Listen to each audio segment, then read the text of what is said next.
Hey guys, আমি দেবজ্যোতি চলে এসেছি আমার আরেকটা ব্লগ নিয়ে। আজ হচ্ছে রবিবার 15 জুন। সকালবেলা ঘুম থেকে উঠে সবার আগে লেবু জল করে খেয়ে দে আজ মাছেদের কাছে সবার আগে আয়নি, আর চা বানিয়েছি সবার আগে মায়ের জন্য, কারণ মা বলেছি একটু চা করে দিতে, তাই চাটা মায়ের হাতে তুলে তারপর আমি গেছি মাছেদেরকে দেখতে। দেখতে জলটা কি পরিষ্কার। তারপর আমি ব্রাশ করে চান করতে চলে যাই। চান করে এসে আমি রেডি হয়ে ঝোলা নিয়ে বেরিয়ে পড়ি। তারপর হেলমেট পরে আমি অফিসের দিকে চলে যাই। আজকে ব্রেকফাস্ট আমি বাইরেই করি, মনিন্দ্র কলেজের উল্টো দিকে বাস স্ট্যান্ডের এখানে নানপুরি, খুব ভালো খেতে।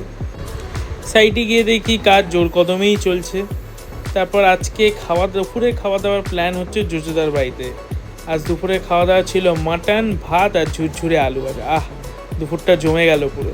তারপর বিকেলে চলে যাই হচ্ছে একটু ঘাটের দিকে চা খাবো বলে। চা টা খেয়ে একটু দৃশ্য উপভোগ করে, দেখছো চারিপাশে সবাই, রোববার তো সব চলে এসছে। ওই দেখো কে আমার জন্য অপেক্ষা করছে, আমার বেবি। বিকেলে একটু হটডগ খেয়ে নিয়েছি, মনটা ভালো হয়ে গেল। ও বাবা দেখো আরেকজন বাজারে খেতে ব্যস্ত। ও বাবা রে, বিরক্ত করে ফেলেছি। এই সব সাজিয়েছে হচ্ছে অনিলদা, আমরা অনিলদাকে সাহায্য করেছি। আজ হচ্ছে জেঠিমার জন্মদিন, এটা সারপ্রাইজ ছিল। আরে বাবা, আমার বাচ্চাটা এক্সাইটেড হয়ে গেছে সবাইকে দেখে। তারপর আমি জেঠিমাকে শুভেচ্ছা জানিয়ে প্রণাম করে, তারপর জেঠিমা আমাদের গান শোনাচ্ছিল।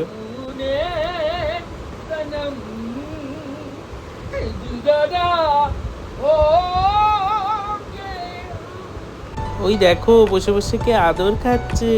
আমি আমার খাবারটা পার্সেল করিয়ে নিয়েছি। খাবারে ছিল হচ্ছে রুমালি রুটি আর চিকেন চাপ আর স্যালাড।